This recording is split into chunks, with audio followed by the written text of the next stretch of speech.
morning, ladies and gentlemen, and welcome to the Sterling Infrastructure second quarter webcast and conference call. At this time, all lines are in a listen-only mode. Following the presentation, we will conduct a question-and-answer session. If at any time during this call you need assistance, please press star zero for the operator.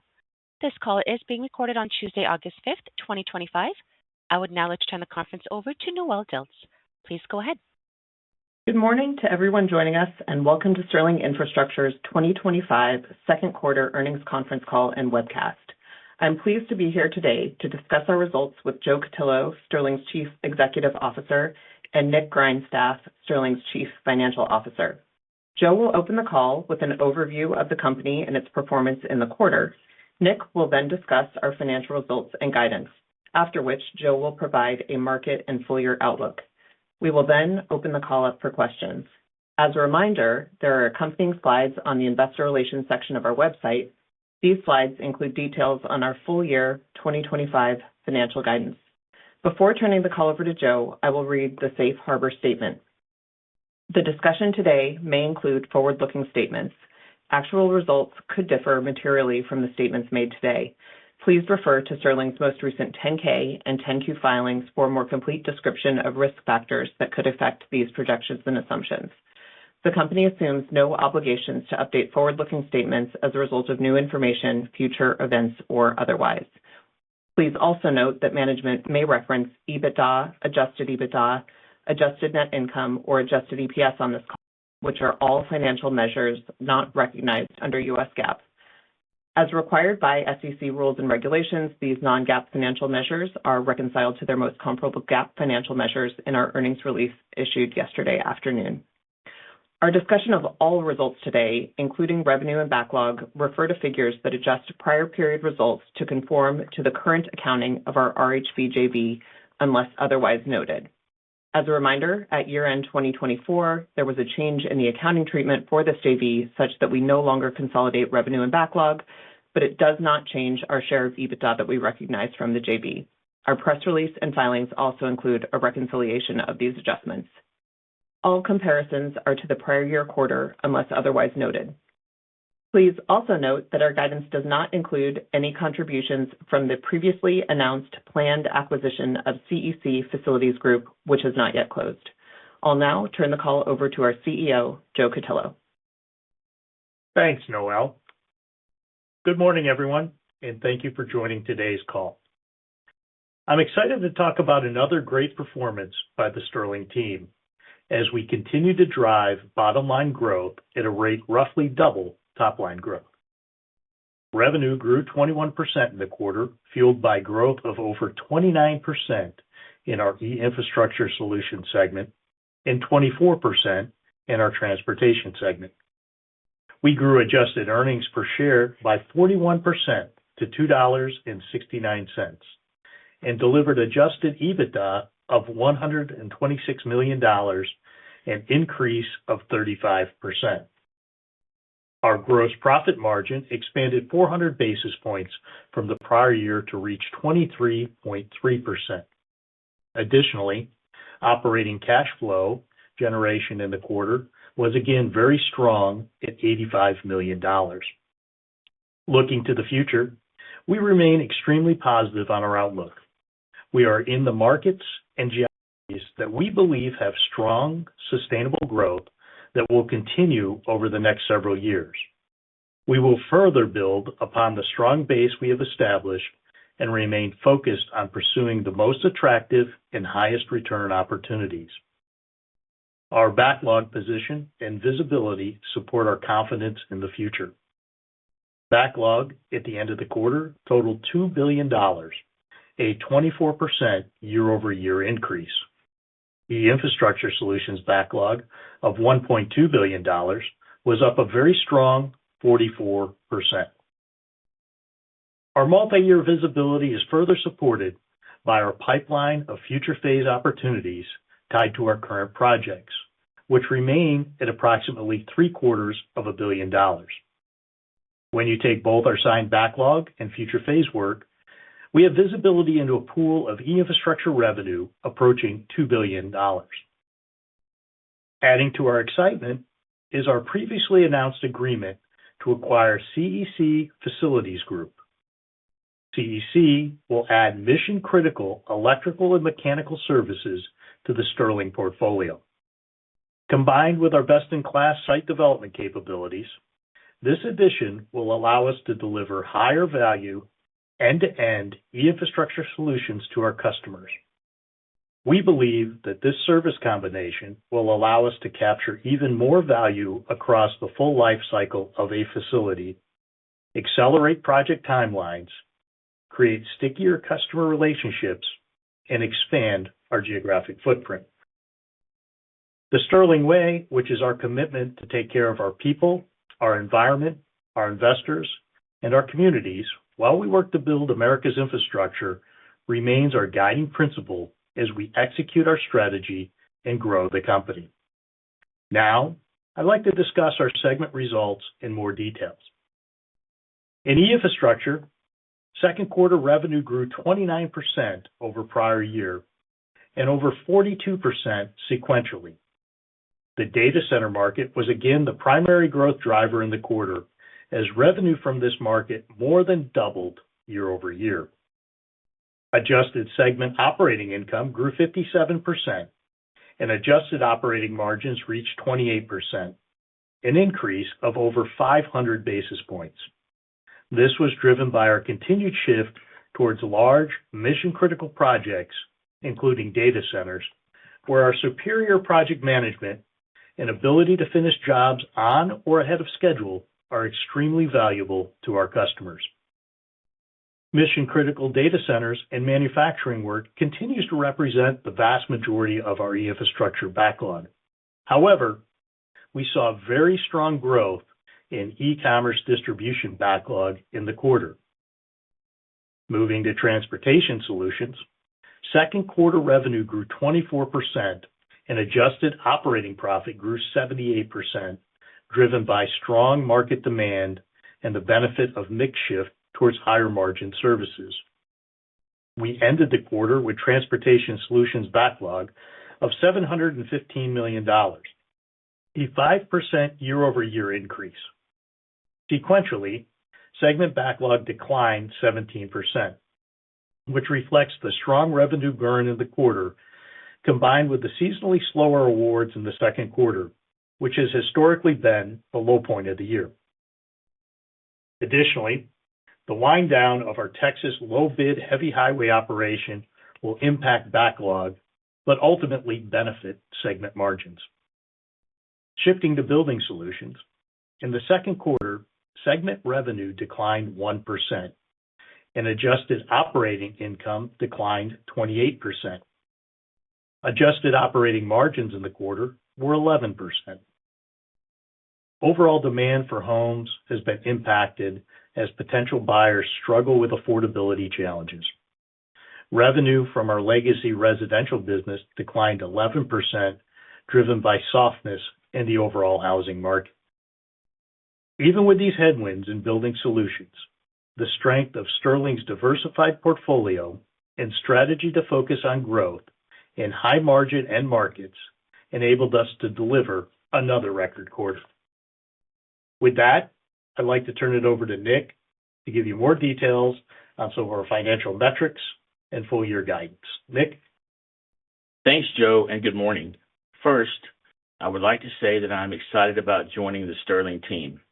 This is a really great time for the company, and I'm looking forward to helping guide our financial strategy as we continue to grow. Now, I'll shift to our consolidated backlog metrics. Our second quarter backlog totaled $2.01 billion, a 23.8% increase from the prior year's second quarter. We closed the quarter with combined backlog of $2.25 billion, which was up 17.6% from 2Q24 and up slightly sequentially.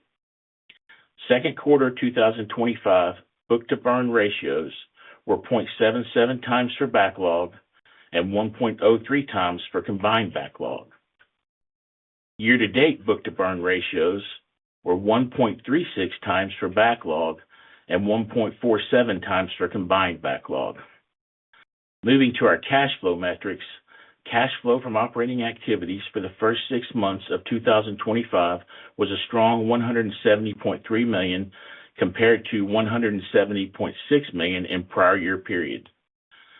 Cash flow used in investing activities for the first 6 months of 2025 included $28.6 million of net CapEx and $37.9 million for acquisitions, including Drake Concrete. Year-to-date cash flow from financing activities was a $68.7 million outflow, primarily driven by first quarter share repurchases of $43.8 million at an average price of $128.98 per share.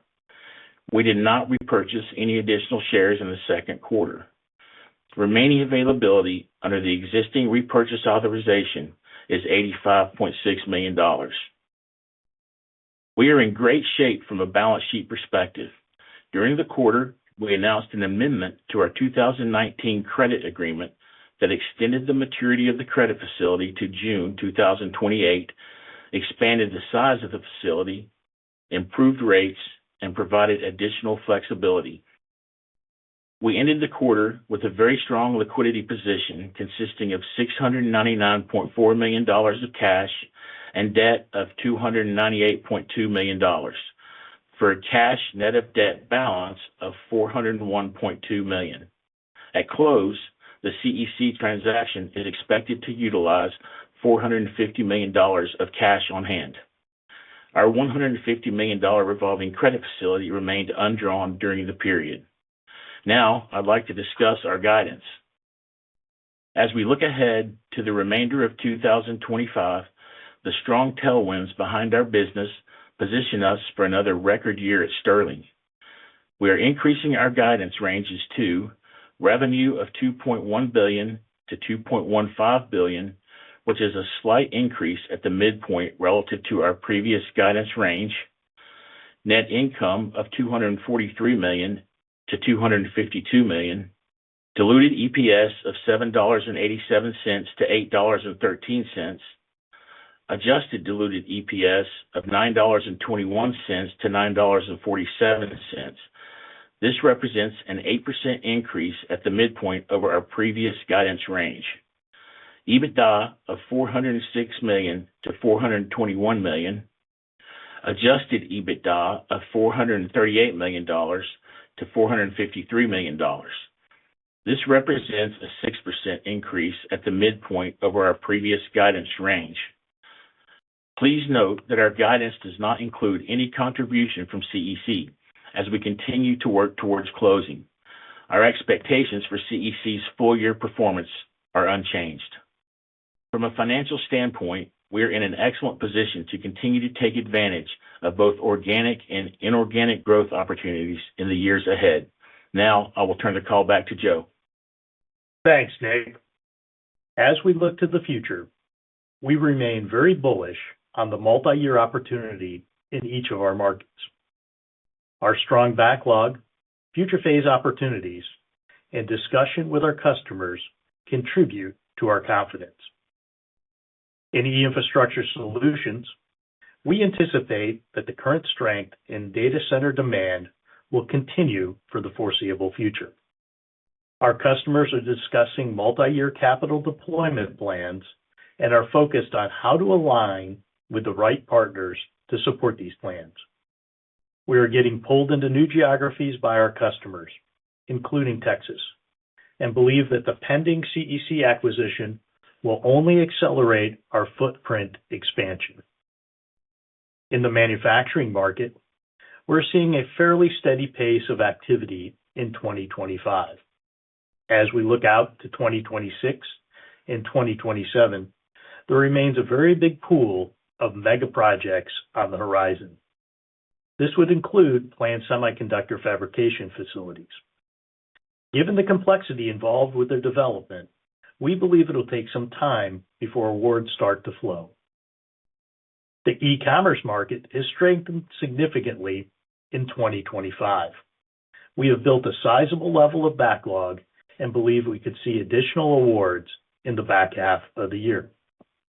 Together, these dynamics support strong growth opportunities over a multi-year period. For 2025, we expect to deliver e-infrastructure revenue growth of 18 to 20% and adjusted operating profit margins in the mid to high 20% range, as compared to 23.7% in 2024. In Transportation Solutions, we are approaching the final year of the current federal funding cycle, which concludes in September of 2026. We have built over 2 years of backlog and continue to see good levels of bid activity. For 2025, we anticipate continued growth in our core Rocky Mountain and Arizona markets. The downsizing of our low bid heavy highway business in Texas is progressing according to plan, resulting in some moderation of Transportation Solutions top line and backlog, but should drive meaningful margin improvements as we move through the year.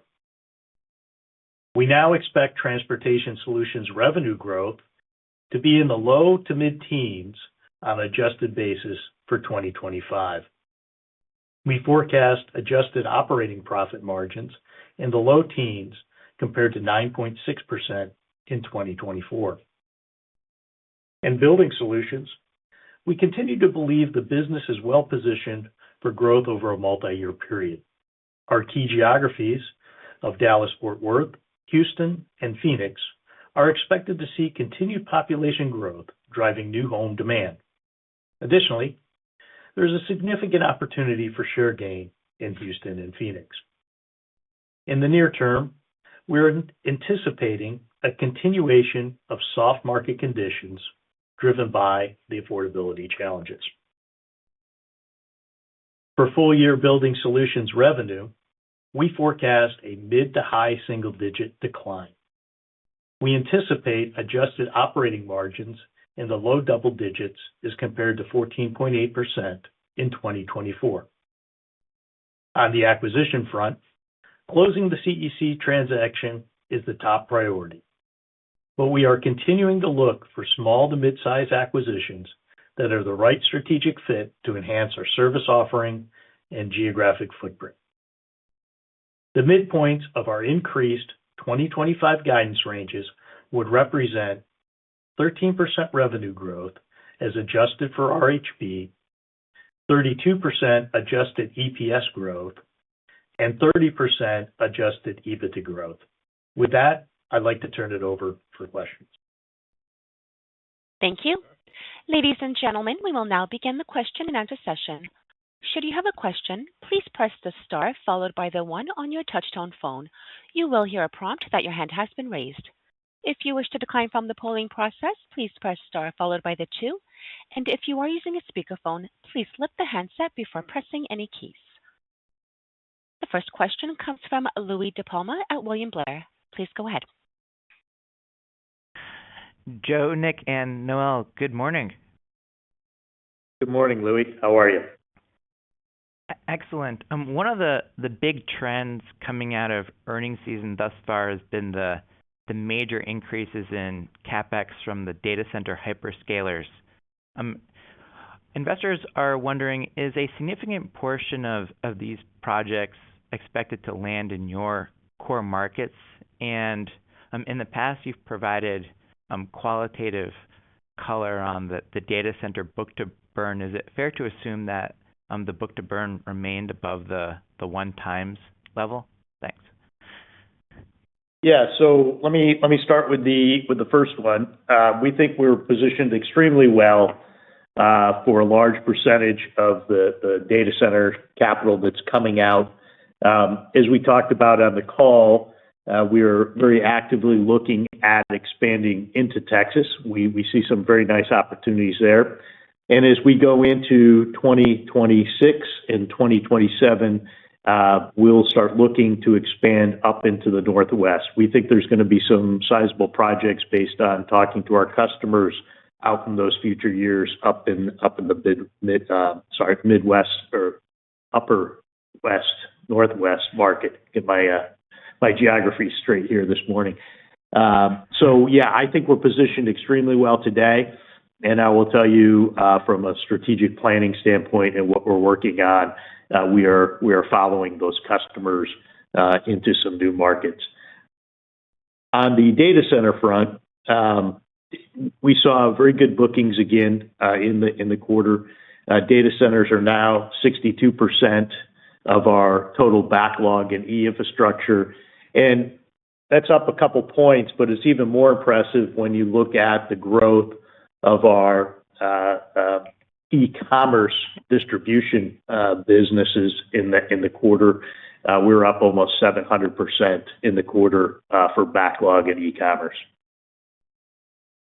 Great. And related to those comments, in terms of expansion into Texas and the Northwest, do you need any additional acquisitions for that to happen, or is the general blueprint to expand organically? Yeah, I think we'll do both. We've got very nice reach out of Utah. We almost touch some of the far Northwest markets out of our Utah business today, so it's another few hundred miles for us to go. But we're also looking at potential acquisitions in those markets. Similarly with Texas, believe it or not, West Texas is much closer to our Utah operation than people realize with the size of Texas. So we can strike and do work in West Texas, and we've bid work and won work all the way over to kind of the Dallas, Oklahoma region. So we have the ability to do that organically, but long term, we either need to establish a beachhead in Texas and up in the Northwest, so we're not traveling quite as far, or make an acquisition. So the bottom line is we're looking at both. Great. And are there any expectations in terms of the timing, in terms of how long will it take for Sterling to start winning like large jobs in the Texas and Northwest markets, as you already have the customer relationships, but how long will it take to hire the necessary workforce? Yeah, I think the Northwest is further out. The projects haven't come there. They're future projects. So I'll call pre-planning 12 to 18 months before those projects start to get released. But in Texas, I'd be disappointed if we didn't have some wins before the end of this year with the bid activity that we're seeing and what we're being asked to put project plans together for. So we're excited about the Texas market. That will only accelerate with bringing on CEC. Once we can start talking to customers jointly, I think we're going to see some very nice, not only opportunities, but some very nice wins in Texas. Similarly, I don't think it's going to be very long before we start pulling them into the Southeast more and more with our existing customer base. Great. That is helpful. Thanks, everyone. Thank you. The next Thanks, question Lee. comes. Thank you. The next question comes from Brent Thielman at D.A. Davidson. Please go ahead. Hi, thanks. Good morning. Great quarter. Hey, Joe, Thanks, maybe just sticking on e-infrastructure, especially as these margins just continue to sort of surpass expectations here. Could you talk about how these mission-critical projects continue to evolve for you, maybe just comparing the work you're doing today relative to the work that you're adding to backlog now, maybe how that or other factors give you conviction just in sustaining or even expanding out these obviously really impressive margins? Yeah, we just to be clear, we believe very strongly with the backlog we have, the future phases we have, and the projects we have on the books, we will continue to expand margins. I can tell you that. The thing that we really like that's going on is let's not talk about what we have in backlog today, but projects that are coming out, because again, I'm very confident that we'll continue to expand the margins with what we have. But as power becomes more and more of a limiting factor, we are continuing to see these sites become larger and larger with more phases. And if you remember, we are able to drive productivity through those future phases. So the bigger it is, the more phases there are, the more upside we have for margin throughout the course of the project. So the first site it's happening in Texas, where they're putting self-contained power related to some mini nukes is getting ready to become underway. As we look at some of the future sites, even up in the Northwest, our customers are talking about 1,000+ acre sites, and that's driven by this power. So we really like, obviously, the larger, the more phases, the more complex, and power is driving that. As soon as they start putting self-contained power on, it's just more economical for them to make the sites larger. If you're going to put self-contained, whether it's gas or nuclear or anything else, it doesn't matter. The incremental cost to grow that data campus 40 or 50% isn't doubling the power cost or input. So that's what's really driving that.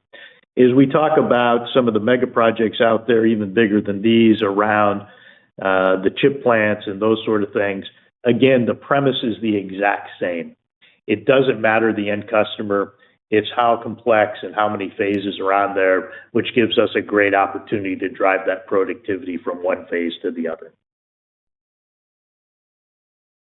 Okay, that's great color, Joe. Appreciate that. Maybe just the status of the e-commerce opportunities, which seem to be reemerging in this segment. When did those start to become kind of more accretive to the bottom line to the segment, Joe? Do you start executing on those now, or is this really more of a 2026 event? Yeah, we're in some of the early phases on a couple of these. Several of them will start in the back half of this year and go into 2026. And we think the bid activity will continue through 2026. We had told everybody, this is back in 2023, that Amazon, sitting down with some of their key executives at the time, had told us that their program would start back up in 2025. We saw our first bid and activity take place in the fourth quarter of 24, which was exciting.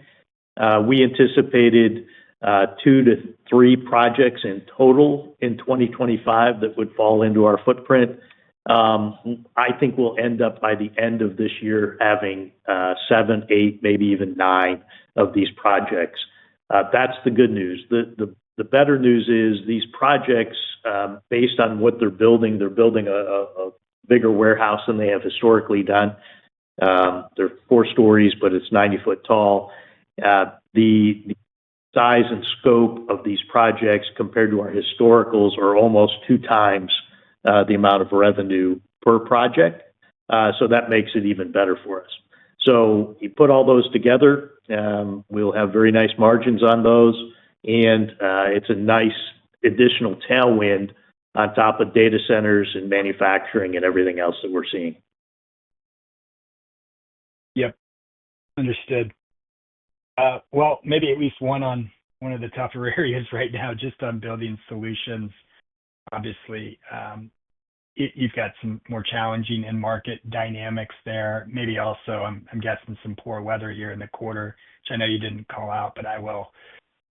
What is the kind of implied organic for the segment going into the second half? Joe, to the extent that you're getting any other feedback from customers or maybe good guys in that story, it'd be interesting to hear as well. Yeah, I mean, that's certainly the headwind that we have. I think on a positive front, we're going to remain pretty focused on what can we do to maintain margins there. I think we'll see for the year, we'll see double-digit operating income in that, even being down double digits on a revenue front. Here's the bottom line. That market certainly is softer than we would like. The second quarter was slightly softer on what we saw than the first. We think we're close to bottom on it, and we'll continue through the back half of the year. The biggest thing for us is how do we maintain pricing and margins on the work that we have. Now, the good news is with the model that we have, we talked about our labor is highly variable. Our labor is all subcontracted. So if volume decreases, we eliminate labor. If it increases, we bring them back. We've continued to see price decreases on material, so that certainly has helped. We don't see any major increases coming forward on the material front, so that will continue to help us.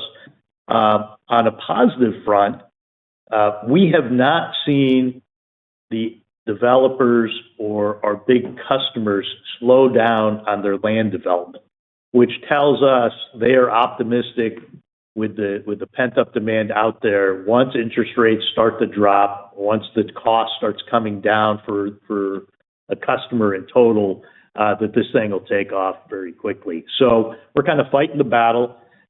We think organically through the back half of the year, it'll be down kind of low to mid-teens for the back half. But we get some interest rates drops and a couple positive things. Maybe we could see a strong fourth quarter. We're not betting on it, though. We don't have any of that in our numbers. If anything, I think we're probably very conservative in our forecast versus what we anticipate happening. Yep. Okay. Understood. I'll pass it on. Thanks, all. Thanks, Brent. Thank you. The next question comes from Julio Romero at Sidoti. Please go ahead. Thanks. Morning, Joe, Nick, and Noel. Maybe staying on e-infrastructure for a little bit. As these e-infrastructure projects that you talked about, Joe, down the pipe get larger and larger and become more complex, there's only, as far as I know, one Sterling out there. Is it fair to say that the value they place on your reliability to keep the project on time rises with that complexity? And then what's your level of confidence in securing better pricing that reflects that value premium? Yeah, it's certainly, the more complex, the more risk they have, which helps us, right? That our certainty is a critical thing. On pricing, again, we get a slight premium. Maybe we should get more of a premium, but our goal isn't to take advantage of the situation. It's really to be fair on pricing, loyal to our customers that are loyal to us, and make it up on the productivity side. And as these projects get bigger, we will continue to make margins on the productivity side. And strategically, we feel like that enables us to limit people wanting to enter the market and take the risk. It limits the customers wanting to take the risk because our prices up front are egregious, and it puts the onus on us to do what we do best, and that's execute, integrate new technologies, and drive ways that improve our profitability. And it's we'll talk a little bit about CEC and about some of the upfront stuff. It was really interesting. We just had our management meeting, our quarterly management meeting last week, and we were having our Plateau team explain to our other businesses how valuable the small acquisition we made on dry utilities has been and how fast it's growing and where CEC will come into play. And to put it in perspective, on a data center, we talk about time being critical, and we talk about how we believe we can take out months of time. Interestingly enough, we're working on data centers now that we pulled our dry utility business into, that we actually have all the dry utilities in, dug, put in, concrete poured, finished, before the electrician is even selected for the project. You think about that. Think of how much time that can pick up, and think of how much productivity that can pick up. As I said, I think on the last call, we're seeing 40% improvement on profitability in that business because of the productivity we can drive and do things simultaneously. Now, what's exciting in that meeting, we started talking about some other opportunities for us, is our building solutions business is down. We have traveling crews from our commercial side that can do concrete work. We're starting to look at using those crews in e-infrastructure to do that concrete work of those duct banks.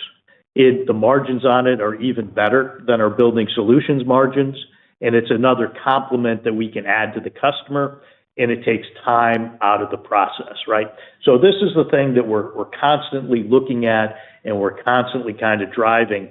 And when you focus on margins, it's amazing how your different business units can come together and come up with ideas that we wouldn't even have to drive margins higher, leverage capacity, and leverage what we do. Great answer. Really helpful there. And then, you touched on it a little bit as data center CapEx and manufacturing CapEx, as that opportunity increases. Can you speak a little bit to the competitive environment? Are you seeing any new entrants kind of trying to do what you do? And then also, could you speak to your competitive positioning a little bit more relative to those potential new entrants and how the tuck-ins like CEC kind of help you stand out? Yeah. So, I mean, we'll always see people pop up here and there. And as I remind people that in the Southeast, there were 2 or 3 metas that were started by someone else. I will tell you, we finished all of those meta projects. So occasionally someone comes in and tries to make a jump at it. Our biggest competitor, candidly, is local content. If we have a local entity, whether that's a county or a state, it could be a local contractor that's licensed there. It could be a minimum amount of local labor on a particular job. That's where we run into the biggest challenge, right? That's where we down. But that's kind of the dynamic today. As we look forward with CEC and continue to add electrical and mechanical capabilities, again, cost is always critical to customers, but speed is the most important thing. And by integrating these businesses together, we really believe we can take months out of the development of this project and months out of the total cycle time to build these. And that value to the customer and that certainty to that customer for the small premium that we charge is well worth that in return. Now, what does that do to the competition? If we're offering both of those and the time reduction, and you have one of those, you're kind of on the outside looking in. The only thing you can try to compete with is price. And we don't compete with price. We don't gouge, but at the same time, we want a fair price, and we feel we can add more value to that. So we think the CEC add just is another barrier to entry on the site development side, and we think ultimately will help on the electrical side pull them into more projects. Makes sense. Last one for me, if I could, just what's your best guess of when CEC closes, and if you could just touch on the pipeline to maybe add more tuck-ins over the near to medium term. Thanks.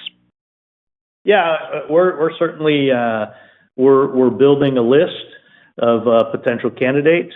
I can tell you where we want to focus strategically. We certainly like geographic expansions into the Southeast further. And then we'll look at, as we go up to the Northwest, how do we continue to expand? They're currently in Utah with us right now. We're working on a job together in Wyoming. So they've shown the capabilities to expand where we are. So geographically, Southeast and kind of moving towards that Northwest. From a skill set and capabilities, they've got a nice modular operation up in Dallas. I think there's other things from a modular capability that we can add. Again, taking out time and reducing the pressure on a lot of labor on these sites, right? Those are always great things. And then the other piece that is really critical is we think long-term in controlling and having the total life cycle of these facilities that are being built is further service capabilities once the facilities are built. What can we add and keep people at those locations for a long period of time?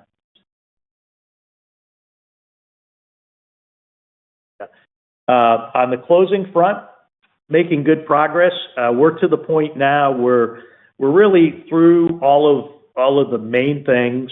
We're waiting for states to bring back licenses and permits, fundamentally. We're through everything else. So as you can imagine, we'd like that to be done. We would like that to have been done before today so we could talk about it and all that stuff. But whenever you're dealing with state licensing and permit agencies, it never happens as fast as you want. We've got everything submitted, and some have progressed. We're through probably 65, 70% of those right now and are waiting to get through the rest. So progressing well, never as fast as you want, but we don't see any major hangups. It's just really getting, I call it, through the process and the time of state and local agencies at this point. Great. Thanks very much. Thank you. Thank you. The next question comes from Adam Thalheimer at Thompson Davis. Please go ahead. Good morning, guys. Congrats on the strong quarter. And Nick, welcome to the call. Thanks, Adam. Joe, can you comment on, so in the e-infrastructure business, at one point last year, we were talking about small fill-in projects. And I guess the question is, are we at the point where you're able to just better manage the mega projects, the finish dates and the start dates on the next one? Yeah. You're just able to better manage that timing. Yeah, we certainly are we continue to get better at managing that. The other thing that's really, it's comical, we joke about it internally, it's fantastic for us. Historically, we've talked about fill-in projects being kind of $3 to $10 million projects. Right now, our guys call the e-commerce distribution projects, which are anywhere from $40 to $90 million, they're fill-in projects, right? That's kind of how the size and scope of the businesses change. So they've helped, and they will continue to help as they're coming on, be some of that fill-in. We still would like to see a higher amount of the, what I call the, $5 to $10 million projects that are very quick for us, that we can fill in and be more effective and more efficient. It's why in the fourth quarter last year, when we did get some of the fill-in projects, everybody expected our margins to go down, and they went up, right? It's those underutilized assets and capabilities that we have. Now, the good news is in the Southeast, our assets are certainly more utilized than they were last year. I won't say they're full. We can always add more, but they're significantly fuller, and we're seeing some of the increased margin associated with that. In the Northeast, we haven't seen the rebound nearly as much. However, what is very encouraging is several of these e-commerce distribution jobs that we're winning and are coming out in the back half of this year are in the Northeast, along with a couple very nice sizable projects that should kick off towards the end of this year, first quarter of next year. Hopefully we have those tied up in the next quarter. We feel very confident on winning those. So I think we're going to see a really nice rebound of the Northeast as we start fourth quarter and first quarter next year, which is only going to help drive those margins up further. And is it too early to start thinking about? Adam, it's really nice sitting. It's really nice sitting at the margins we have, knowing they're going up. It's a very comfortable spot right now. I'm sure. Is it too early to start talking about the infrastructure top line expectations in 26? Yeah, a little bit. And the reason is there's a lot of stuff in the back half of this year that we see coming. So I don't want to get over my skis one way or the other, but it's going up. It's not coming down. So I'm confident on that. It's just how much. And then just a quick, something I'm actually just confused about in the transportation segment. As your transportation subsidiaries start to do more e-infrastructure work, how does that impact the reported results in transportation solutions? Yeah, so it's not, so none of that work goes into transportation. It all hits e-infrastructure. So the margin improvement that we're seeing in transportation is pure transportation margin improvement. What it's going to do is as we allocate more and more assets towards e-infrastructure, it'll slow down our revenue growth in transportation, may slow down our backlog growth in transportation, but that's a good thing. We're swapping $3 for $1 of earnings. So we will continue to look at doing that. Now, if transportation margins are good enough, we'll add capacity for that, and we'll do both. But my first kind of desire is get a higher return on the people and equipment that we have today.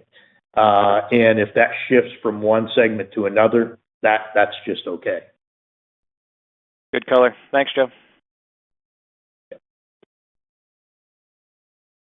Thank you. We have no further questions at this time. I will turn the call back over to Joe Cutillo, closing comments. Great. I want to thank everybody again for joining today's call. If you have any follow-up questions, please reach out to Noelle Dilts. Her contact information can be found in the press release, and I hope everybody has a great day. Thank you. Ladies and gentlemen, this concludes your conference call for today. We thank you for participating, and we ask that you please disconnect your lines.